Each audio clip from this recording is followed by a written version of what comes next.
The 2018-19 NHL regular season is just over 48 hours away from being kicked off. Many NHL teams are still making roster cuts and finalizing their 23-man roster for the opening of the year. There's many new NHL prospects that have been assigned either back to junior or down to the American Hockey League to start their season. We'll discuss all those moves coming up next.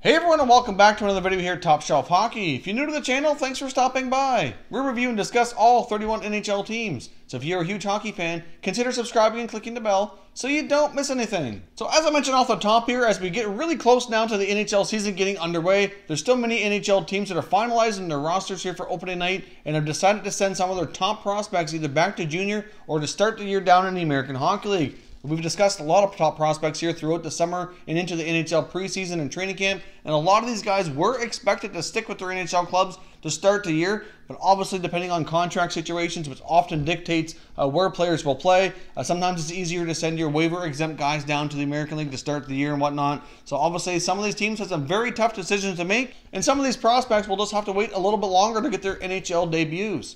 So let's jump in here and take a look at some of these prospects that are not going to be starting the year in the NHL. Of all the players we're discussing today, we only have one going back to junior. The rest are going to the American Hockey League. So the New Jersey Devils have assigned their first round selection from the 2018 draft, Ty Smith, defenseman, back to the Western Hockey League. Now he did stick with the Devils quite a ways through training camp. It was incredibly impressive, and I do think he'll be in the NHL sooner rather than later.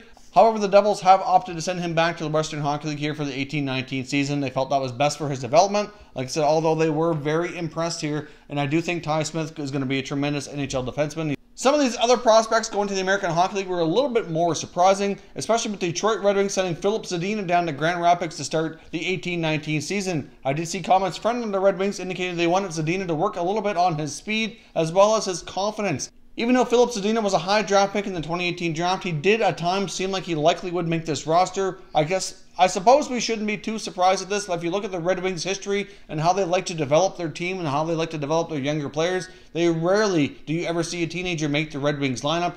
Outside of Larkin here in recent years, they almost always go back to junior or start in the American Hockey League if they are eligible. Obviously, with Zadina being a European player who was on loan to the Quebec Major Junior Hockey League's Halifax Mooseheads, that did make him eligible to go down to the American Hockey League to start the year instead of going back to juniors. I would imagine if Zadina does well, he could potentially get a late season call-up and potentially make this team next year. Considering how the Red Wings like to develop their prospects, this probably shouldn't come as a surprise, but at the same time, this is the first time we've really seen the Red Wings in a long time be going through a rebuild here. Obviously, they had that long history of being a playoff team. They always had a lot of strong veteran players in their lineup, so it made sense to let their youngsters take more time. I thought they might go with a little different approach here, as a lot of other teams are getting their players into the NHL at younger ages, and Zadina, in a lot of ways, did seem ready. The Chicago Blackhawks have assigned forward Dylan Sikura down to their American Hockey League affiliate in Rockford as well. Obviously, Sikura got onto the Hawks roster late last year, signing his pro contract after ending his collegiate career, and actually looked pretty good in the games he get to play in during the NHL at the end of last year. So this certainly does come as a surprise.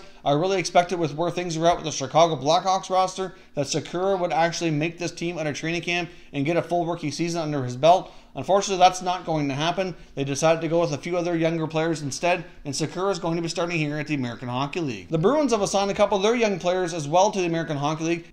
Jacob Forsbacka-Karlsson as well as Trent Frederic will both start at the American Hockey League affiliate. Forsbacka-Karlsson, I really thought had an awesome opportunity here to make this club. I really thought he could be the third or fourth line center. I really thought that was a distinct possibility. Trent Frederic, I'm not completely surprised. I really thought he needed a little bit more time to develop here, so I thought maybe next year might be more likely time for him to get a shot, but I really thought Forsbacka-Karlsson this year would make this team. The Bruins have other plans here, and they felt he needed more time to develop at the American Hockey League, so both those guys are going to start down in Providence. The Philadelphia Flyers have assigned their apparent goaltender or the future Carter Hart to start the year in the American Hockey League as well. There was some debate that Carter Hart might get a shot actually to start the year with the Flyers due to some injuries here. Obviously, Brian Elliott appears to be ready to start the NHL season. The fact that Michael Neuwirth likely wasn't going to be available to start the year as the backup to Brian Elliott, there was going to be an opening and there was a decision to make between Carter Hart and Alex Stolarz, and obviously they've decided to put Hart in the American Hockey League. Based on what I've seen from the Flyers and comments from Ron Hextall here over the offseason, I did fully suspect that Carter Hart would likely start at the American Hockey League. As we know, Brian Elliott and Michael Neuwirth both have a history of injuries, and things are not getting any better for these two. I would be surprised if they get through the year without needing another goaltender. So obviously Carter Hart, if he goes down to the American Hockey League, starts the year strong, would not be surprised if we get into December, January, February. If they need a goaltender, he could come up and potentially get some games in. We'll see how he does. Carter Hart is expected to be the goaltender of the future for this Flyers team. I know a lot of fans are excited to get him in the lineup to see what he can do.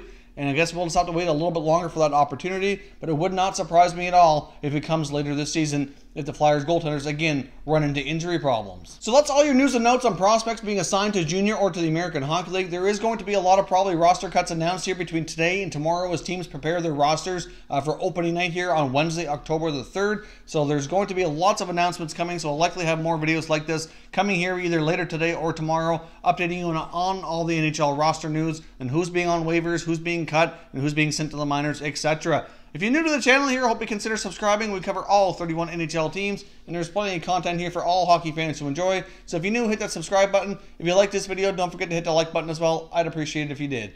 As always, thank you very much for watching, everybody. We will catch you next time.